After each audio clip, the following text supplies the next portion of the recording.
I'm Catherine Cunningham, one of the validators for the Digital Schools Award Scotland, and I'm going to talk you through the process once you have decided you want to go for this award. It is an excellence award that recognises the journey that schools have been on, and for every school over the past year it has been quite a journey. I've been visiting schools remotely during this time, and can I just say I've been blown away by the way schools have wrapped their arms around their communities, kept their schools together, and continue to keep learning going for all our young people. So let me thank you all for that. You've been amazing. When we validate schools, we aren't making comparisons between schools, but we look at what you are doing with the resources you have, and we celebrate your achievements.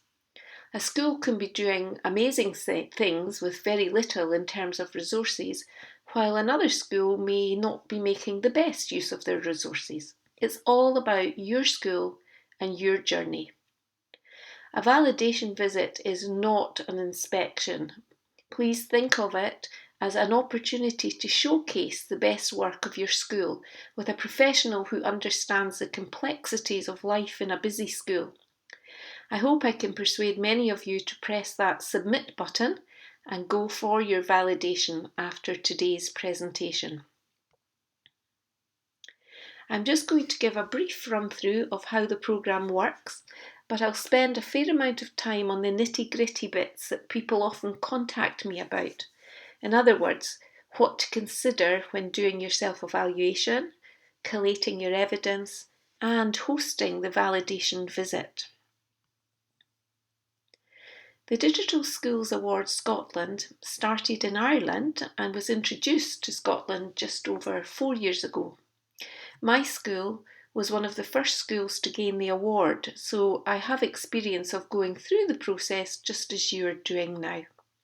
Since I retired, I've become one of the validators, and I have the amazing job of talking to leaders and pupils, teachers, sometimes parents across the country, and I never cease to be amazed at the fantastic digital work that's going on. Industry recognised that the need for pupils to gain digital skills to enhance and support learning and to be able to use these skills in the workforce in future years.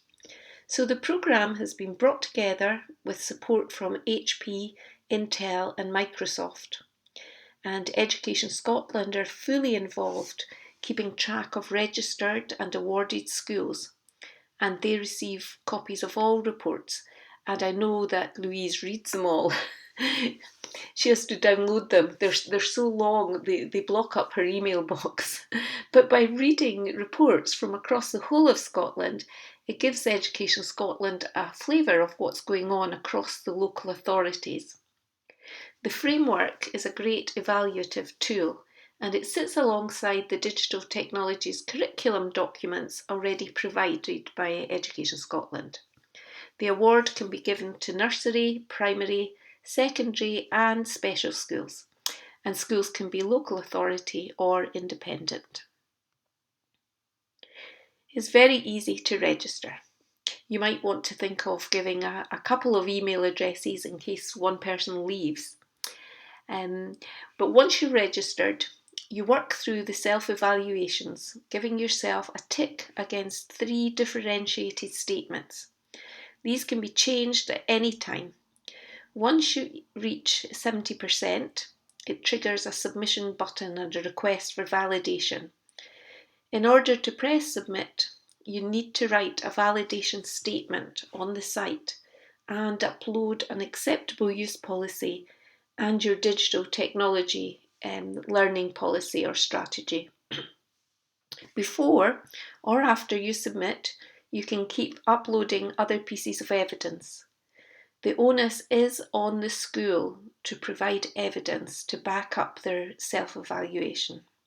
Most schools will submit a range of documents, and I'll talk a bit more about good pieces of evidence in just a minute. But after submitting, a validator is appointed and will be in touch with you to arrange a visit, which may be in person or remotely. Think carefully about the date that you choose. You do want your head teacher to be available for a short time, and you will want it to be on a day where you're able to host the event to keep it going. It is important to have the right people available to promote your work. If this is difficult or things change at the last minute, don't be afraid to say, for example, this teacher would like to chat to you but won't be in that day. Can she record a short video, or can you arrange a quick call to her at a different time? That's perfectly acceptable, and that happens not quite often, but it happens from time to time. So this is the Digital Schools Awards framework. This is what you will be evaluating against. So I'll just run through them. The leadership and vision, this is about your strategic approach that the school takes. This is where you will have documentation already. Your plan, policy, strategy, position, paper, it doesn't matter what you have, but it should show your planned journey. Sometimes schools find that they've been so busy doing things that they often haven't taken time to collate and record it. But this framework gives you the opportunity to think strategically and to pull everything together. There are suggestions for evidence documents under each statement in the framework. You do not have to provide every scrap of evidence, but be prepared to talk about how you reached your self-evaluation. I have had a range of 3 to 215 submission documents, so please select carefully. You do not have to submit whole documents where there's only a paragraph or 2 relating to technologies.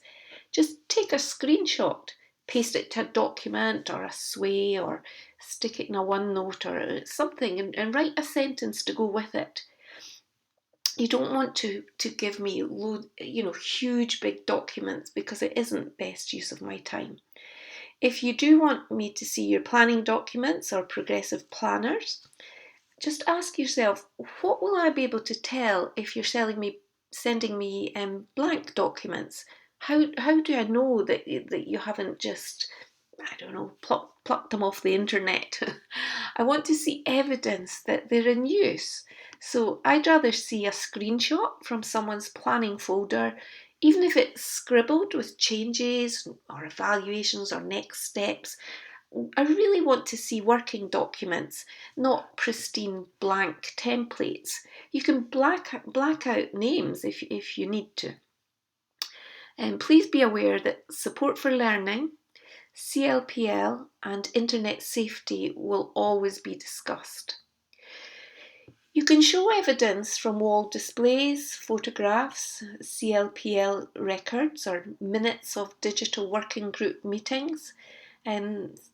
Sometimes I receive copies of the local authority training menus, and they're always interesting. Sometimes I fancy going on one of their courses myself. But think, what did they actually tell me?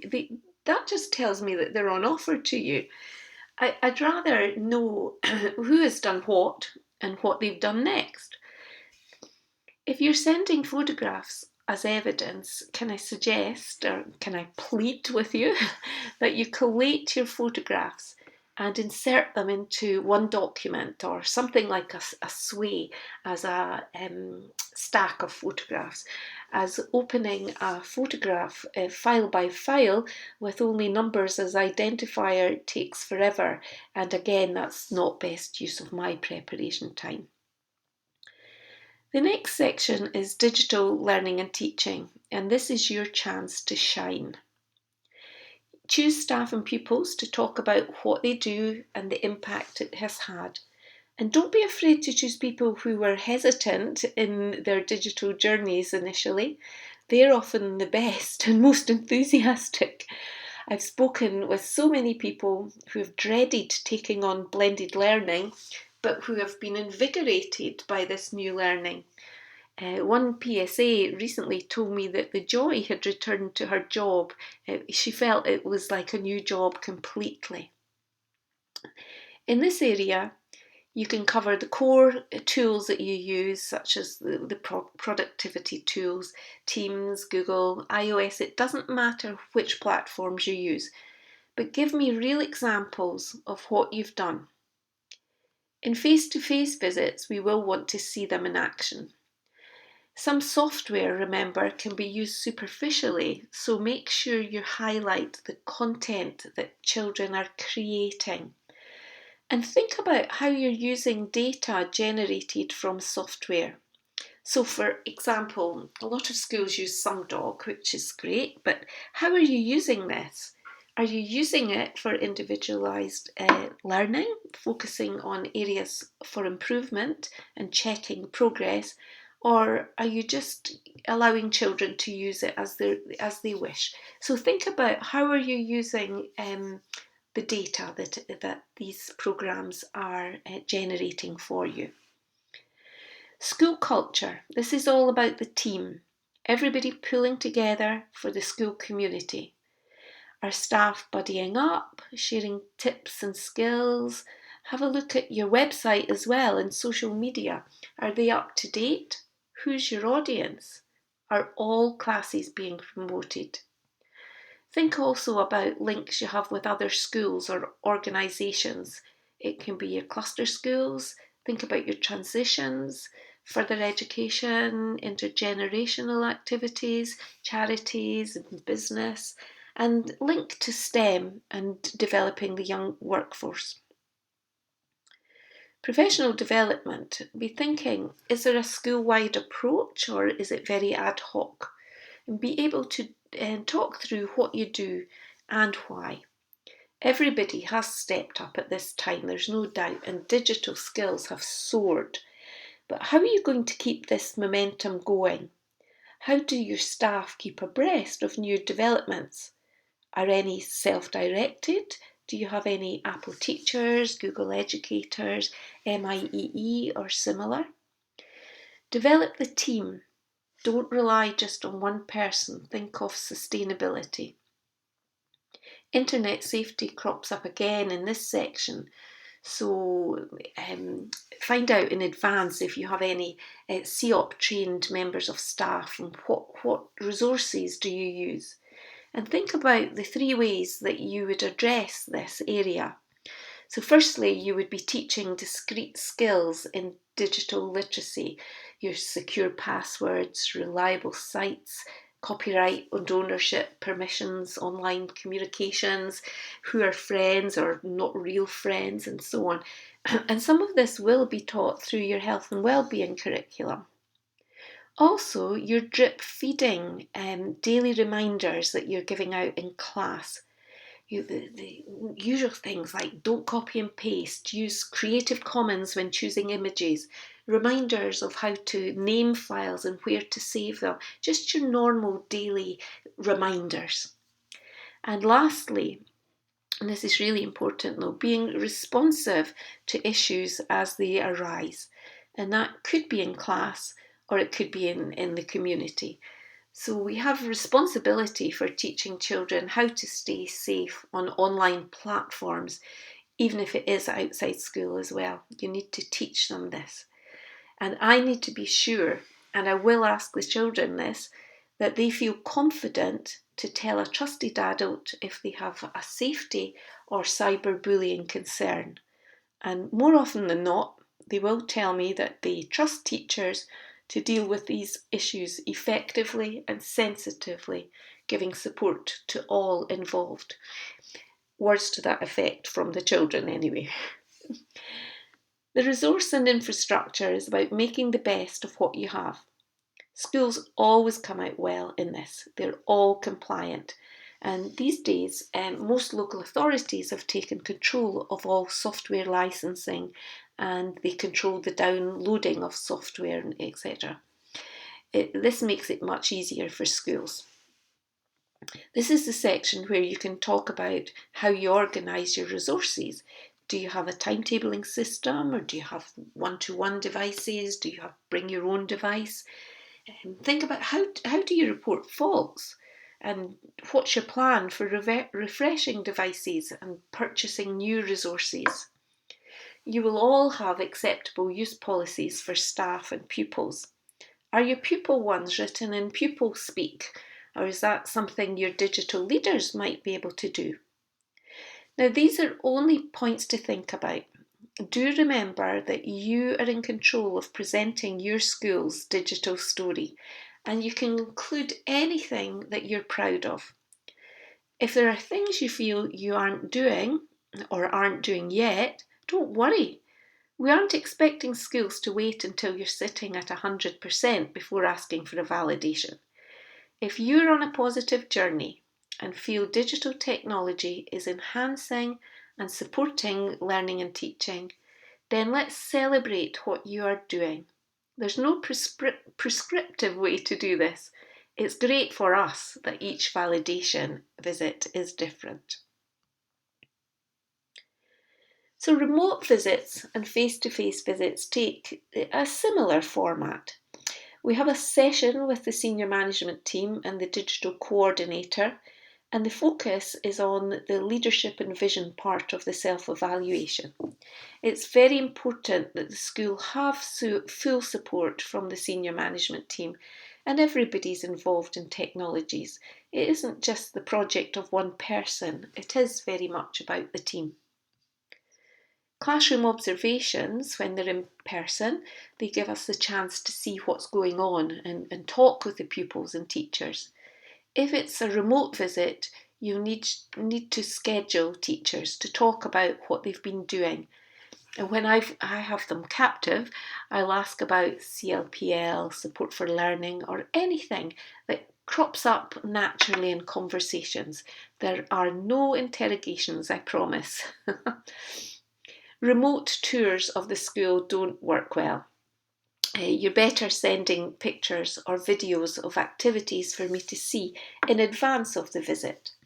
And some schools do presentations, which can work well, but sometimes they don't leave me much time to ask questions, so factor in a bit of time for that.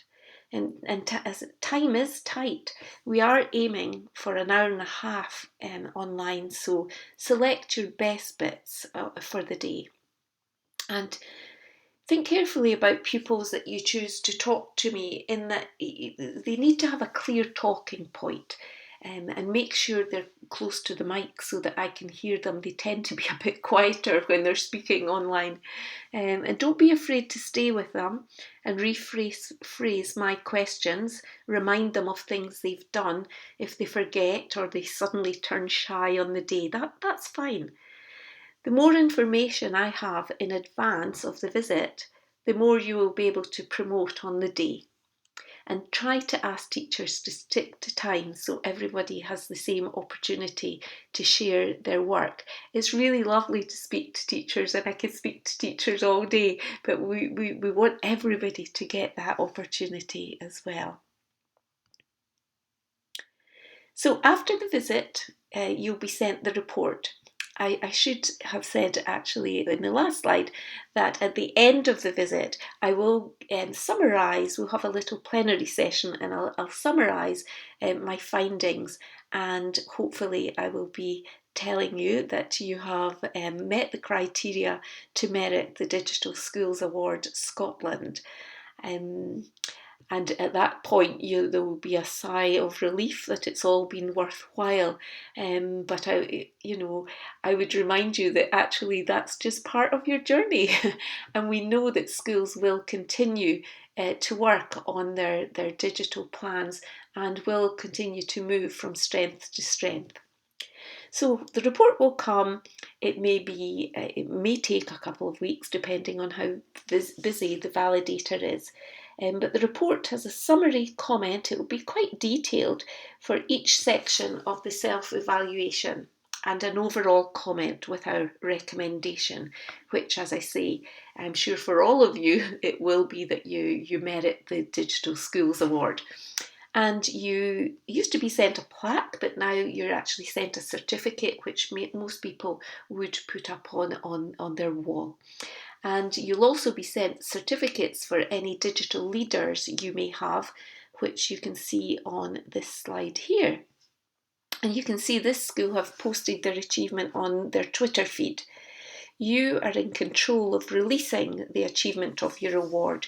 Digital Schools Awards Scotland will respond and retweet promoting the school, but we will wait for you to release the information. Sometimes people have a particular time that is best for them, or they want to wait till the end of term or whatever. That's perfectly fine. We would encourage you to share this in your local community, and some schools send a press release to their local paper, or they send details to their elected members. I won't read out the benefits of the award to you because you can see them here, and our next two speakers will be talking about their experiences. Personally, I found as a head teacher from a school with super technology in place, and I can't take the praise for that, I just had an amazing team, but I know that going for the Digital Schools Award gave us a sound framework to look at everything we were doing, and we were able to see gaps, some things we hadn't considered before, and we were able to take action. There is a separate CRIS award, so that's Cyber Resilience and Internet Safety, which takes a deeper look at the safety aspects of digital technology. And many schools who have completed the Digital Schools Award are well on their way to achieving this award. Sometimes schools want to do them together, but it can be quite a mammoth session if you do that. I've done a few, but personally I feel it works better if you do the validations on different days, but it's entirely up to the school how they want to do it.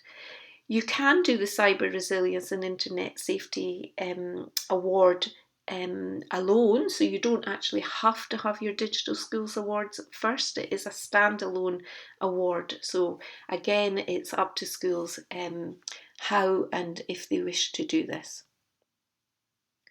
There's also a cluster award which you can read more about online or contact me later. It's very useful when associated schools are working on similar actions. And it doesn't matter if a school already has their award.